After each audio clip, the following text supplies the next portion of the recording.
Welcome to day 4, and today is a long driving day, so basically we're doing a 5-day road trip, starting with leg 1 taking us to the Sierra Nevada mountains to a place called Mammoth Lakes in California, big ski resort. But what we've done today basically is travelled all the way from St. George across the deserts of central Nevada, all the way along the extraterrestrial highway from one end to the other. It takes a lot longer than you think, and up into the mountains. Really impressive scenery in places, I have to say, and we've basically tried it best we can to capture it on camera, and so this is what we've seen. So we started our trip by going up a valley which we'd seen that looked really pretty. Only after I managed to get $45 of fuel squeezed into the tank.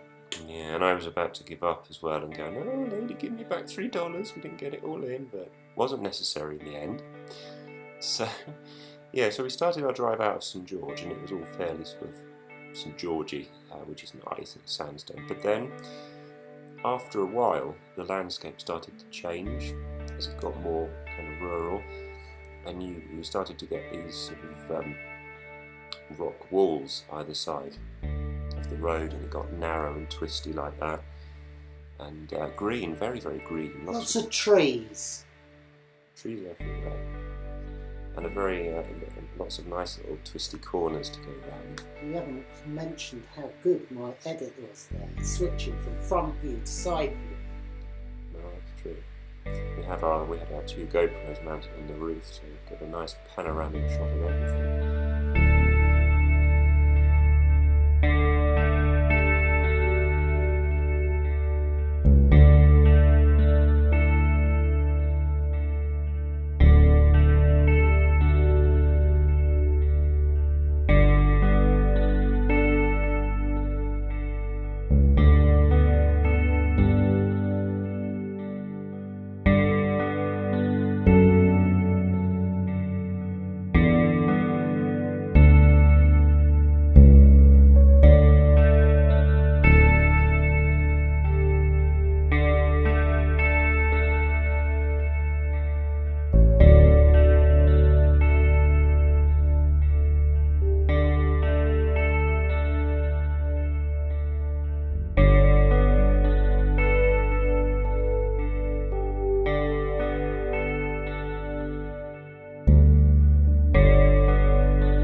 So, we carried on up the valley, and then eventually reached a little town called Gunlock, which reminded me of the little town in the Little House on the Prairie. It's a very sort of westerny sort of place. Marpaw! A little rodeo sign at the town entrance, and then over a little narrow bridge. And so once we got out of Gunlock, that was really where the long part of the trip began, or that particular leg. Very straight. Extremely straight. But it did involve driving past a tracker plant. It was not in that accent. So there we have all these nice plains and lots of crops growing out. They're called the John Deere. The John Deere. John Deere. They're famous. Yeah. And they had gasoline as well, especially for tractors. So then we started descending this really quite impressive pass from the Kanaka summit. And again, this is now in Nevada. And it's all still extremely good. We went to the bottom before we realised actually we really should have filmed it at normal speed. So this is the result of us coming back up. Slightly dodgy sort of quick turn, but top You of the hill. nearly got someone slamming to the back of us. Then descending down the hill. At this point we were wondering whether there might be somewhere close by when we got to the bottom of the hill where we might get some breakfast. So we thought, well, there's a couple of towns coming up, let's have a look. And this town here, Panica, we thought, might be somewhere there, but no, basically nothing. It was Sunday, so everything was shut anyway. So we carried on through a nice long desert valley and found the town of Caliente, which actually means hot in Spanish. Although the whole day wasn't really that hot. The temperature didn't actually get much above, I think it was 82 degrees Fahrenheit, which is, by UK it's really 25 Celsius-ish, I think. But by the normal that we were getting over there, it was pretty cold. And I even had goosebumps on my arms. But we did have a coffee and a sweet, happily cakey thing from the gas station. So, no real apples were hurt. No. Very likely there wasn't any real fruit in it at all. And then we started at the extraterrestrial highway section of our trip. This ETH, as the tourist board have dubbed it, because it goes right up to Area 51 and that sort of stuff. It's really just a road through the middle of pretty much nowhere. One of the loneliest routes you can imagine. But this is the first time that we've driven the entire length of it. I was surprised. I thought it was shorter. But actually, it's about 100 miles of nothing really. And I stopped for a wee. She thought you might have been weeing on one of the perimeter sensors of Area 51. I think that was a bit further away. Get that close. Under any circumstances, really. But yeah, and surprisingly, it wasn't.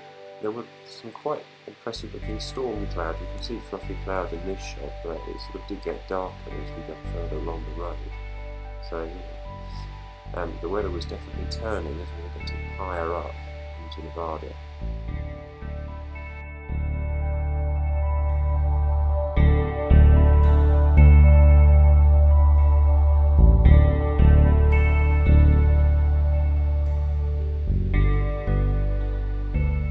So, 100 and something odd miles later, we reached the next gas station, which, no kidding, was 150 miles further on from the start of that road.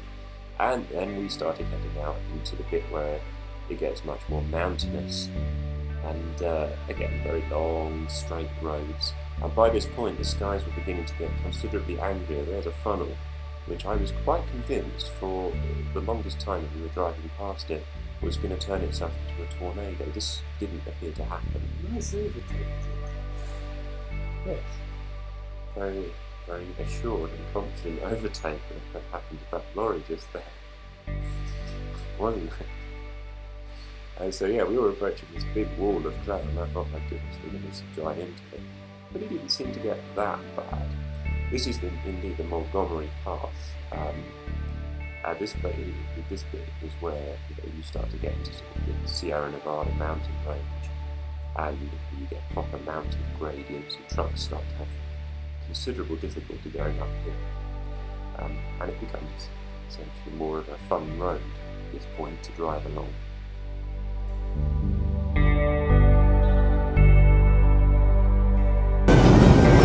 So we've crossed the state line from Nevada into California, which means we've now been in 3 states already on this leg, and we're nearing a little place called, I've just forgotten, Mammoth Lakes, that's it, where there's a Motel 6 and stuff. They're going to find a room for the night, but I'll tell you what, it's been a fantastic drive so far. So a little bit further on, we turned off onto a much quieter, more minor road, but this was a lot steeper and bendier and twistier, and it just kept on climbing. We were going up to, 2,600. Yeah, and the more that we went along, the more impressive the mountain view ultimately got. More trees. More trees and more clouds as well. And, more fun.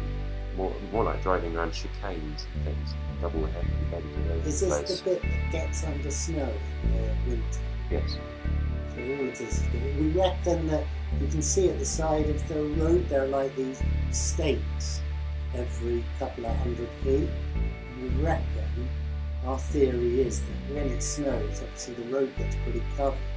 So to actually know where the road is, I guess you use these stakes to navigate your way around. Yeah, but in order to do that, they have signs all over at the bottom of all the mountain passes here. There's a big flashy one saying snow tyres and/or snow chains needed. Use your chains! But actually, I think this and certain other roads around here get closed because it's just far too dangerous to try and attempt to drive them in the winter. There's some of the mountains that we were getting into. They're just everywhere you look. It was all around. This whole place actually seemed to be surrounded by mountains. We'd obviously gone up over one range, and then we were like in a basin in the middle of all of them, because we went all the way up and went all the way back down again, and then we ended up going all the way up again. And this final bit of footage on the approach to Mammoth Lakes, this really just shows the scale of it. See how big those mountains are.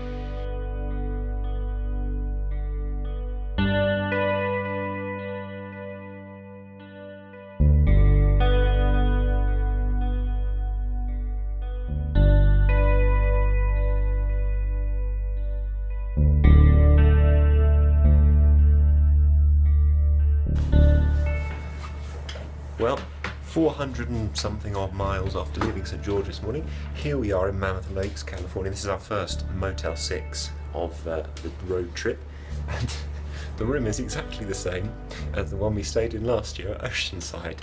Methinks they're all basically the same.